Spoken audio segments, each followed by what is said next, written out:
My name is Jarvis Matthews, and I am Christian, Protestant Christian. I grew up in a very religious household, always going to church every Sunday, Sunday school, Bible study, prayer service, other services like church all the time. That's pretty much how I grew up. Grew up in church all my life. I'm Andrew Jeremiah Street. I grew up in a Southern Baptist household. My parents are Southern Baptist missionaries in Antigua.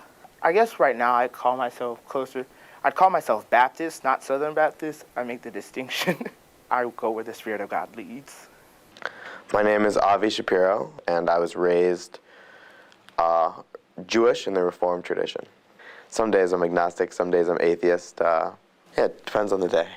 My name is Gina Bull, and I consider myself an atheist. I've always had very strong, ethical beliefs. I'm very moral, I think, and I don't think someone needs to give me these rules as preordained for me to see them as right. So gradually, I guess that's what I came up with. My name is Nafis Ahmed, and my religion is Islam. I grew up in Cambridge, England, which was largely Protestant.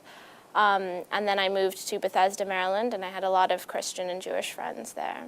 I'm Carlos Hernandez, and I identify as Roman Catholic.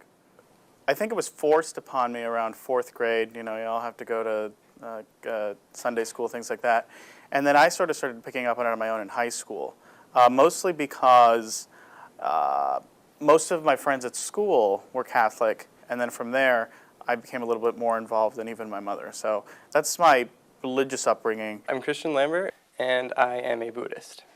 So my family is very much devoutly Catholic. Half the family is Irish, the other half is Polish.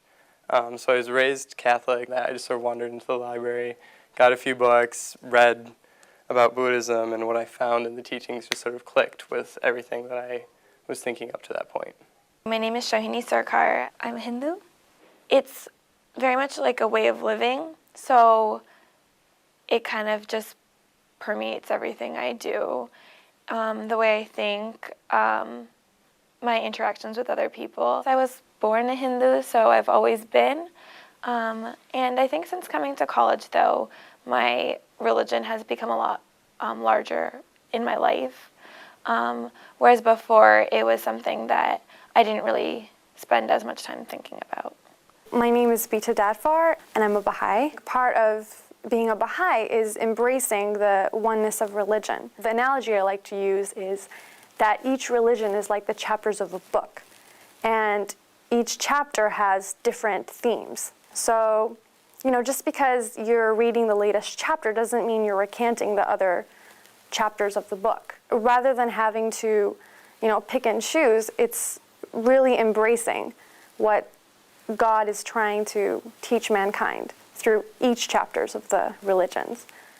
What I find is I've always considered myself a missionary's kid instead of a missionary kid, but I find that as I've grown in my faith and I've understood what being a Christian means, I've become a bit more open about sharing about it. Because, I remember when I was younger, it'd be hard to get me to speak about this because, back when peer pressure and all that was playing a toll, it's like, oh, it's not cool to be a Christian, I'll just be quiet then. But I find that my biggest form of evangelism or telling people about my faith is singing and worshiping God. I rather teach my faith through my deeds than my words. For an example, I don't drink alcohol. And when people ask, oh, okay, well, do you mind me asking why you don't drink? Then I'd be like, oh, yes, I'm a Baha'i, and Baha'is are prohibited to drink alcohol. And then from there, if they ask more questions, oh, okay, then, what else do you not do? Then I'd be happy to share some of the Baha'i teachings, but I don't necessarily feel the pressure to try to, preach about the Baha'i faith. I usually let the people do the prompting of the questions rather than me going out there and advertising. Basically, to me, Islam is not just a religion, but a way of life. And so I feel like I practice Islam in everything I do. Whether I go to school, that's part of my religion, because knowledge, ilm in Islam, is a very, very important thing. In fact, ilm, which means knowledge in Arabic, is the second most used word in the Quran. And I also go to Jummah every Friday, which is our Friday prayers on campus in Bulldog Alley. And I go to all of the Muslim holiday events on campus as well. I go to Mass on Sundays, and I sing in the chapel choir. So that's sort of my way of being active in campus ministry. Beyond that, I've never really, I have not taken advantage of retreats or anything like that, mostly because that's not what I feel like I need right now. In high school, I went on 2 or 3 retreats, but beyond that, I just like the very simple, go to Mass, talk to a Jesuit priest every now and then. And I do know several Jesuits. I had 2 Jesuits as my neighbors last year. And I've known, I would say, a handful, 5, 6, or 7, that I'm still in touch with regularly. I do like to reach out to them, especially when it comes and goes, but every now and then I consider joining the Jesuits or just the religious life in general. So it's nice to sit down and actually talk through those thoughts with the Jesuits, and that's usually how I reach out to them. Well, I'm a part of the gospel choir, the GU gospel choir, GU Brothers for Christ. I feel like it contributes a large part of who I am and in church, because I love to sing for choir and the services and the concerts we have. Gospel music is very filling and very emotional and very spontaneous. So it's just those things that you don't really get to express on a daily basis that you can express through music. It definitely plays into my religion and the services that I attend. It's not that I don't believe in some of the arguments of religion. It's just I don't think it needs to come from a religion. I don't think it needs to come from what I see as sort of an artificial belief in a God, and I definitely don't think it needs to come from this organized hierarchy. I believe being spiritual is that it's more so about my own personal walk and my own personal relationship with Jesus that I have. The pastor might say something, but me personally, he might take a scripture from the Bible, he interprets it, but I interpret it a different way.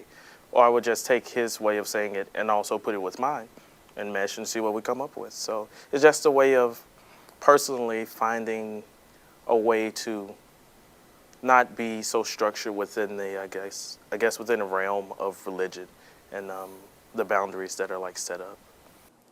I question my Catholicism probably on a daily basis, but I also think that's healthy because when you're dealing with an organization that is 2,000 years old, it's inevitably also a political organization just because of the hierarchy and just the traditions that are involved in Catholicism. I think there is a healthy level of skepticism that I maintain, just 1, to keep me sane, but 2, I think that allows me to get to know my own faith a little deeper. My whole definition of faith is you either believe it or you don't. And if you can waver in it, then I guess you really don't believe it. So I call myself a Christian. I might as well believe it and understand it to believe it and have faith in it that it's true, no matter what. I think that when it comes to religious rituals, they play an interesting role in the lives of people who have either abandoned the content of those rituals or never believed them in the first place, and I'm one of those people. I am very aware when I go to temple and I read something that says, God chose the Jews, that has had consequences historically, and personally I think it's been a very negative thing for the Jewish people to perceive themselves as chosen. I think that it's important to kind of reflect upon the traditions that have been passed down to you. I do think spirituality is important. I definitely believe in having a sort of awe in the universe and believing that it's amazing that we have this life and that we get to we only have one chance to live it. I do feel a lot of the times this pressure to make the most of this life. People think that religion is the only way to have just an appreciation of the world or of nature or of themselves. And I don't think that's true at all. I think that anyone can do that.